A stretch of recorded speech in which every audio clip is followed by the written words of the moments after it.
Look, I know you've seen plenty of videos about forbidden places. But today's video isn't just facts, it's the chilling reality that you might not be ready for. I've dug up stories that aren't found anywhere else on the internet. Stay until the end, because the last location will honestly change how you see the world. If you're addicted to the mysteries the world tries to hide, hit subscribe and join the hunt.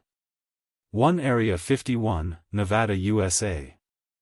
Imagine standing in the middle of the scorching Nevada desert, where there is nothing but sand and silence for miles.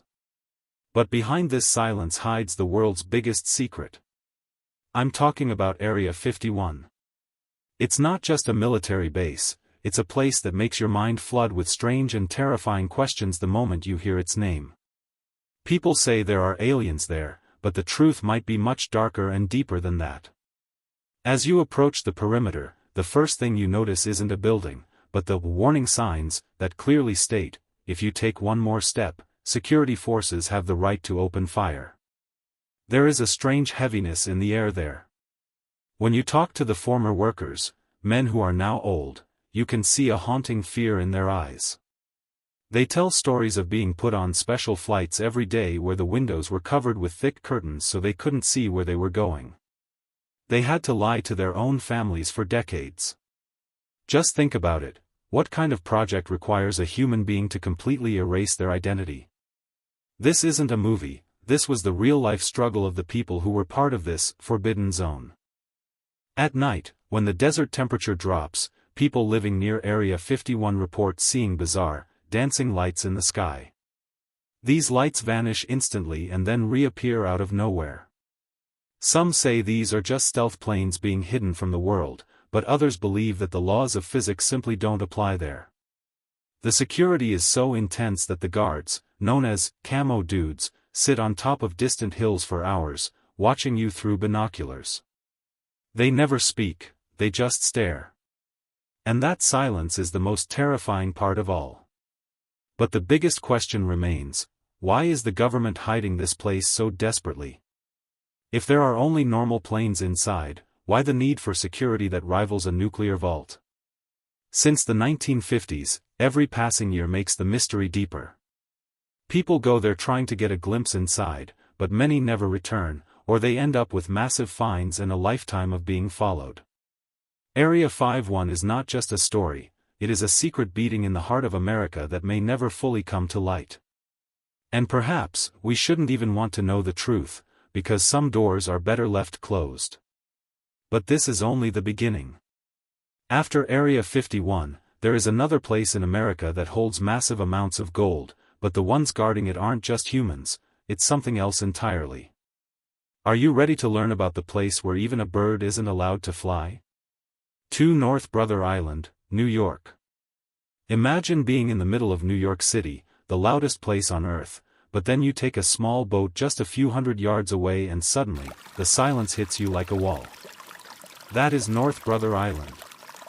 As I stepped off the boat, the first thing I felt wasn't the cold wind, it was the weight of the air. It felt heavy, like the island was trying to keep its breath held. Looking at the decayed buildings covered in thick green vines, you realize this isn't just a place that was abandoned, it's a place that was forgotten on purpose. For over 100 years, this was the city's dumping ground for the sick, the dying, and the people society was too afraid to look at. The most famous person to ever stay here was Mary Mallon, better known as Typhoid Mary. She was a woman who carried a deadly disease but never felt sick herself. The government forced her to live here in isolation for decades. As I walked past the crumbling walls of what used to be her cottage, I couldn't help but wonder about the mental toll that takes on a person. Imagine looking out your window every single night, seeing the bright lights of Manhattan and the Statue of Liberty just across the water, knowing that you are only a few minutes away from freedom, yet you are legally a prisoner until the day you die. It's a special kind of torture, and you can still feel that bitterness in the soil of the island. But the island's darkness goes deeper than just one person. In 1904, a massive steamship called the General Slocum caught fire right off the coast. Over 1,000 people, mostly women and children, were on board. Within minutes, the water around North Brother Island was filled with bodies. The shore where I was standing was once covered in the remains of people who were just looking for a fun day out. Some survivors managed to crawl onto the rocks, but hundreds of others were pulled down by the current. Locals say that even now, when the tide is low, you can hear the faint sound of splashing and voices calling out for help, but when you turn around, there is nothing but the rotting wood of the old hospital. Walking inside the main hospital building is where the reality truly sinks in. The floors are covered in old medical records, rusted bed frames, and broken glass. It's not like a movie set, it's messy and smells like damp earth and old sorrow. I found myself walking down a hallway where the ceiling had collapsed, and for a second, I felt like someone was walking right behind me. The footsteps were light, almost like a nurse rushing to check on a patient. I stopped, but the sound kept going for 2 more steps before disappearing into the shadows. You start to realize that the people who died here, from smallpox, tuberculosis, and the shipwreck, never really left. They are woven into the roots of the trees that are now growing through the windows. The city has officially banned anyone from setting foot here. They say it's because the buildings are dangerous and might collapse at any moment, but as I sat on the edge of a rusted pier, looking at the dark water, I felt like the real reason is different. They don't want us here because North Brother Island is a scar that New York wants to hide. It's a reminder of how quickly we can turn our backs on the suffering of others. The island is slowly being reclaimed by nature, and soon the buildings will be gone, but the feeling of being watched will remain. As the sun began to set, the shadows of the trees grew long and twisted, reaching out toward the water. I hurried back to the boat, feeling a desperate need to be back among the living, away from the heavy silence. But just as the engine started and we began to pull away, I looked back at the top floor of the old quarantine ward. There, in a window where the glass was still intact, I saw a flicker of movement. It wasn't a bird or a swaying branch. It looked like a hand, pressed against the glass, slowly sliding down as if trying to catch my attention before we disappeared into the fog. And the scariest part? That room has had no floor for over 50 years. 3 Fort Knox, Kentucky. When people hear the name Fort Knox, they think of wealth. They imagine stacks of shiny gold bars reaching the ceiling. But when I stood near the perimeter of that massive granite building in Kentucky, I didn't feel inspired or rich. I felt small. I felt like I was being watched by 1,000 invisible eyes. You see, Fort Knox isn't just a vault, it's one of the most intimidating places on this planet. It's surrounded by miles of open land, and yet, you feel a suffocating sense of pressure the closer you get. It's a fortress designed to keep the world out, and it does its job so well that it feels unnatural. The security here isn't just a few guards and a fence. It's layers of psychological warfare. First, there are the rows of razor-sharp wire, then the buried sensors that can feel your heartbeat through the ground, and finally, the actual soldiers. Thousands of them. The bullion depository is located right in the middle of a massive army post. As I looked out at the horizon, I saw the silhouettes of tanks and realized that if you even accidentally crossed the wrong line, your life could end in seconds. There is no "oops" at Fort Knox. There is only intruder, and the response is immediate and absolute. It makes you wonder, is it really just gold they are protecting in there?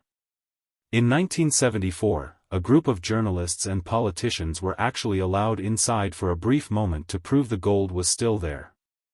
One of the men who went inside described the air as being heavy and stale, like it hadn't been breathed in decades.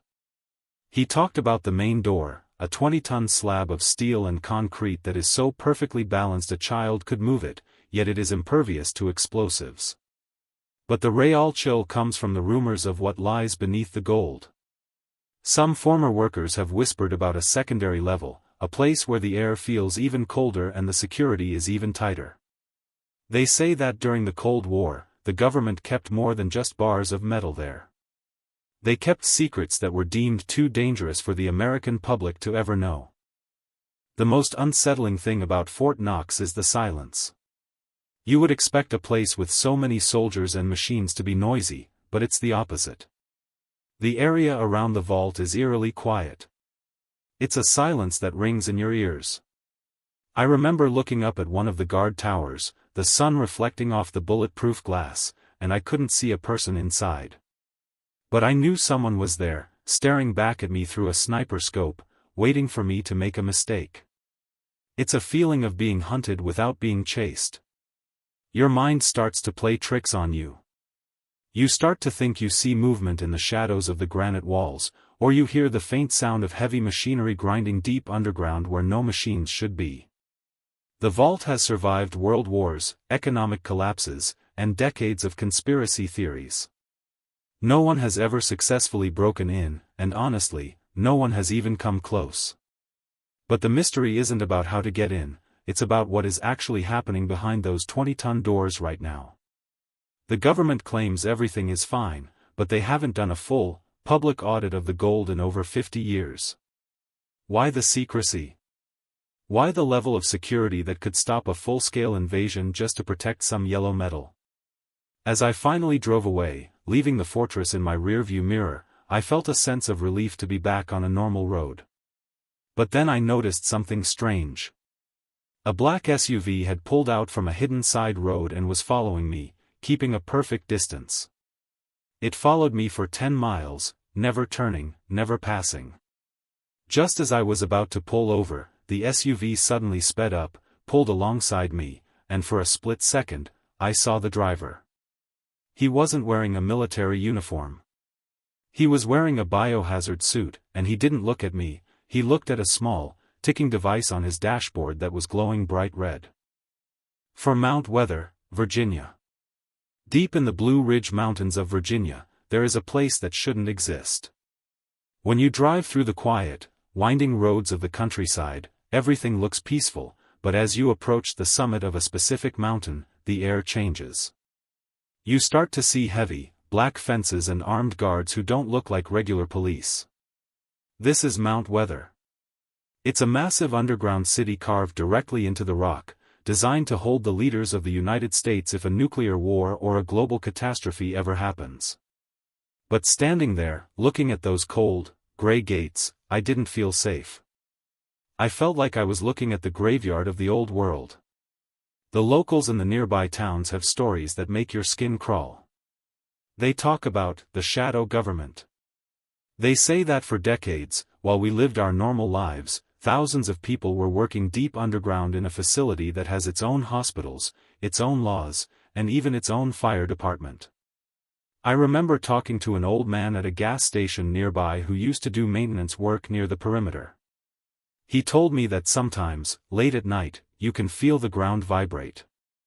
It's a low, deep hum that rattles your teeth. It's the sound of massive air filtration systems and high-speed elevators moving things, or people, miles below the surface. In 1974, a commercial plane crashed right near the facility. The emergency workers who rushed to the scene were shocked when they were met not by local police, but by mysterious men in dark suits who blocked the entire area. They didn't care about the crash, they only cared about keeping people away from the mountain. It makes you realize that the life of a regular citizen means nothing compared to the secrets kept inside that rock. I walked as close as I dared to the main entrance, and the feeling of isolation was overwhelming. You realize that if the world ended tomorrow, the people inside that mountain would keep living, while the rest of us would be left in the dark. But the most haunting part isn't the technology, it's the silence of the people who work there. They are sworn to a level of secrecy that is almost religious. One former employee once whispered that the underground city is divided into zones, and even the workers aren't allowed to know what happens in the level below them. He described a Zone 6, where the lights are always dimmed and the air smells like ozone and old paper. He said he once saw a fleet of black SUVs enter a tunnel, and when they came out an hour later, the drivers looked like they had seen a ghost. Their faces were pale, and their hands were shaking as they gripped the steering wheels. As I stood on a ridge overlooking the facility, I watched the sun go down. The mountain looked like a giant, sleeping beast. I started thinking about the executive orders that give Mount Weather the power to take over the entire country in an emergency. It's a place where democracy goes to sleep. I felt a sudden shiver, not from the cold, but from the realization that we are all just living on the surface of a giant secret. My phone, which had a full signal just minutes before, suddenly went dead. No service icon, just a black, lifeless screen. I decided it was time to leave. I backed my car away slowly, keeping my eyes on the guard tower. But as I turned the corner to head back down the mountain, my headlights flashed across a small, rusted vent sticking out of the ground in the middle of the woods, far away from the main gate. I stopped the car and rolled down my window. From deep inside that vent, miles away from any known building, I heard something that froze my blood. It wasn't the sound of machinery. It was the sound of hundreds of people, all at once, screaming in total, rhythmic unison, like a practiced choir of the damned. And then, just as quickly as it started, it snapped into a dead, suffocating silence. 5 Bohemian Grove, California. Deep in the Redwoods of Northern California, there is a place called Bohemian Grove. For over 100 years, the most powerful men on earth, presidents, billionaires, and world leaders, have gathered here for 2 weeks every July. On the surface, they say it's just a summer camp for elite men to relax, but as I walked near the thick, towering trees of that forest, I felt something much darker. The air there doesn't feel like a normal forest, it feels ancient and heavy with secrets. You realize that while the rest of the world is working, the people who decide our future are hiding behind these massive redwoods, performing rituals that would make most people's blood run cold. The most famous, and terrifying, thing that happens here is called the cremation of care. Imagine a massive, 40-foot stone owl standing at the edge of a lake, covered in moss. At night, men in long robes gather around it, carrying torches. They burn an effigy, a fake body, as a symbol of casting away their worldly worries. I've talked to people who live in the nearby town of Monte Rio, and they say that during those 2 weeks, the woods come alive with strange chanting and the smell of smoke that doesn't smell like a regular campfire. One local told me he once saw a line of black limousines with tinted windows driving into the forest at 3 a.m., and the men inside looked more like they were going to a funeral than a vacation. What makes Bohemian Grove so haunting is the absolute silence of those who enter. These are men who run the media, the banks, and the government, yet not a single photo or video of their private meetings ever officially leaks. In the year 2000, a journalist named Alex Jones actually managed to sneak inside with a hidden camera. His footage showed the stone owl and the fire ritual, and when I watched it, I felt a knot in my stomach. Seeing world leaders bowing down to a giant stone bird in the middle of the night feels like something out of a horror movie, but it's 100% real. It makes you wonder, if they are just relaxing, why do they need hundreds of armed guards and high-tech motion sensors to keep us out? I remember sitting in a small diner just outside the Grove's entrance, watching the locals. They don't like to talk about it. When I asked the waitress about the forest, she stopped smiling and walked away without saying a word. There is a sense of fear that hangs over the whole area. It's the kind of fear you feel when you know you're close to something you're not supposed to see. The Grove is divided into different camps with names like Mandalay and Cave Man, where the most elite of the elite stay. They say the Manhattan Project, the creation of the atomic bomb, was actually planned right there in one of those wooden cabins. It's chilling to think that the most destructive weapon in history was born in a place where men wear robes and worship a stone owl. As I walked along the perimeter fence, I noticed how the trees seemed to lean inward, as if they were trying to hide the secrets within. The silence was broken only by the sound of a distant, low drumbeat. It was slow and rhythmic, like a heartbeat. I followed the sound, and for a split second, through a gap in the dense foliage, I saw a group of men standing in a circle. They weren't talking, they were just staring into the darkness of the trees. One of them turned his head toward me, and even from that distance, I could see that his eyes were completely white, reflecting the moonlight in a way that didn't look human. I didn't wait to see more. I turned and ran back to my car, my heart hammering against my ribs. I drove away as fast as I could, but the feeling of being watched stayed with me for days. The weirdest part happened when I got home. I opened my camera to delete the few blurry photos I took of the fence. That photo. And when I tried to turn off my phone, a voice, a deep, calm, professional voice, came through my speakers and said, "We hope you enjoyed your stay, but please, don't come back." 6. The Mormon Church Secret Vault, Utah. Deep in the Little Cottonwood Canyon of Utah, there is a mountain made of solid granite that holds a secret most people will never see. As I drove up the winding canyon road, the gray rock walls seemed to close in on me. High up on the mountainside, you can see 3 massive, arched steel doors that look like they belong in a sci-fi movie. This is the Granite Mountain Records Vault, owned by the Mormon Church. It's not just a library, it's a nuclear-hardened fortress built to protect the history of the human race. But as I stood there, looking at those cold, metallic doors, I felt a strange vibration in the ground, and it wasn't from the wind. It felt like the mountain itself was breathing. The church spent years blasting through the granite to create this space. Inside, there are over 2 million rolls of microfilm containing billions of images of birth certificates, death records, and family trees from all over the world. They want to preserve every soul that has ever lived. But why do they need a vault that can survive a nuclear blast just for some old papers?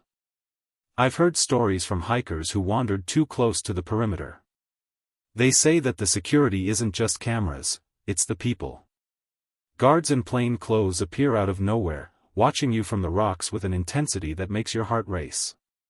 They don't ask questions, they just stare until you feel so uncomfortable that you have to turn back.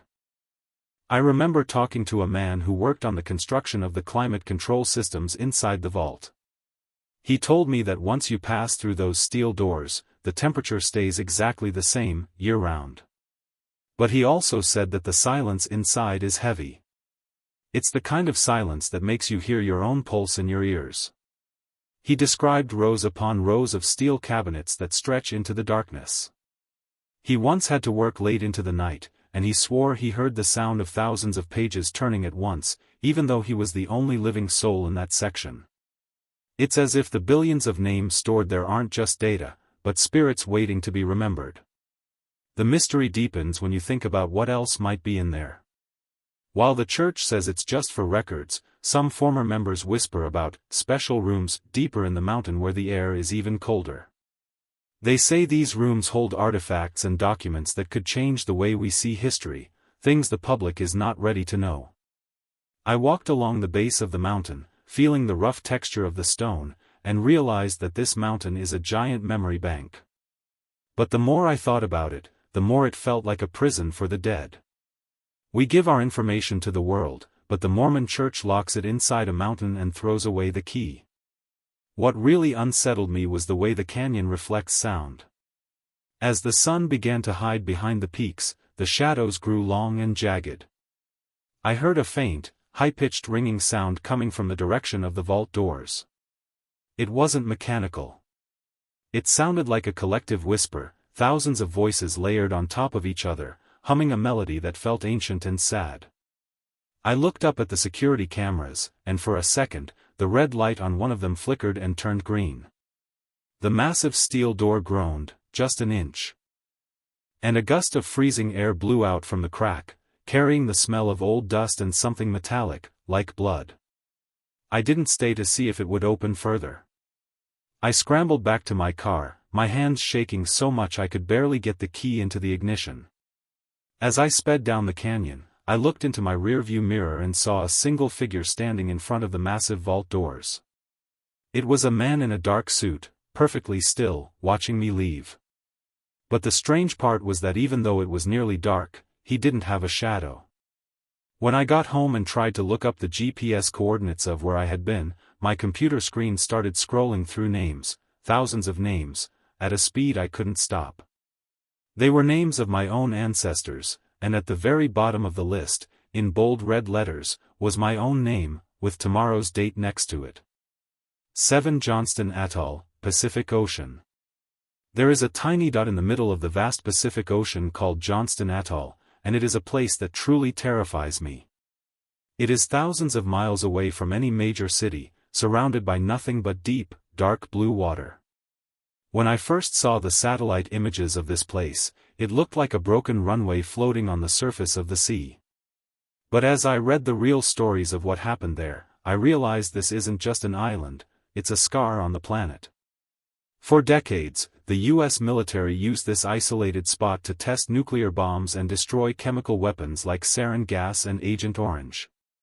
Standing there, even in your imagination, you can feel the air is different, it's metallic, heavy, and carries a sense of absolute isolation that can drive a person mad.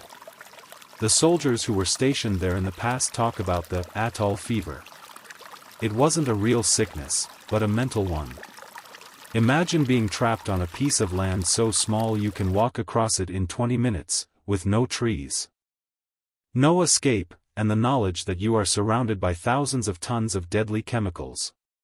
One former soldier told a story about how, during the late hours of the night, the ocean wouldn't sound like waves anymore. It sounded like voices whispering from under the water. He said that because of the nuclear tests, the coral reef had died in a strange way, and the fish looked wrong. They had eyes that were too big and bodies that were twisted, yet they would follow you along the shoreline as if they were hungry for something other than food. In the 1960s, a nuclear missile actually exploded on the launch pad there, scattering radioactive debris all over the island. The government tried to clean it up, but you can't truly clean a nightmare. They eventually built a massive Plutonium Mound, a giant, concrete-covered hill filled with radioactive soil. I've seen photos of that mound, and it looks like a giant grave in the middle of the ocean. The most haunting part is that the island is slowly sinking. The sea level is rising, and the salt water is eating away at the concrete. You realize that one day, that grave will break open, and the ghosts of the Cold War will bleed back into the ocean. I've heard accounts of researchers who were allowed to visit for brief wildlife surveys after the military left. One of them described waking up in the middle of the night to the sound of a heavy door slamming shut. The problem was, there were no buildings with doors left on that part of the island, only ruins and concrete slabs. He walked out of his tent with a flashlight, and the beam hit a rusted iron hatch in the ground that was supposed to be welded shut. It was wide open. A cold, chemical-smelling wind was blowing out of it, even though the island was supposed to be a solid piece of rock. He said he felt an overwhelming urge to jump into that darkness, as if someone was calling his name from the bottom of a deep, flooded bunker. The isolation of Johnston Atoll makes you feel like the rest of the world has already ended. There is no cell service, no radio, and no help. If something goes wrong, you are truly alone with the mistakes of the past. As I looked at the final sunset over the horizon, the water didn't reflect the orange light, it looked black, like oil. The silence was so loud it felt like it was screaming. I realized then that the military didn't abandon this place because they were done with it. They abandoned it because the island had started to change into something they could no longer control. I hurried to pack my gear, not wanting to spend another minute on that haunted pier. As my boat pulled away, I looked back at the Plutonium Mound one last time through my binoculars. The moon was high, casting a pale light over the concrete. There, standing at the very top of the radioactive hill, was a figure. It looked like a man in an old-fashioned yellow hazmat suit, the kind they used in the 1970s. He was waving at me, a slow, rhythmic wave. But as I adjusted the focus, I realized he wasn't waving goodbye. He was pointing down at the water right beneath my boat. I looked over the side, and just inches below the surface, thousands of those pale, twisted fish were staring back at me, their mouths open as if they were waiting for the boat to sink.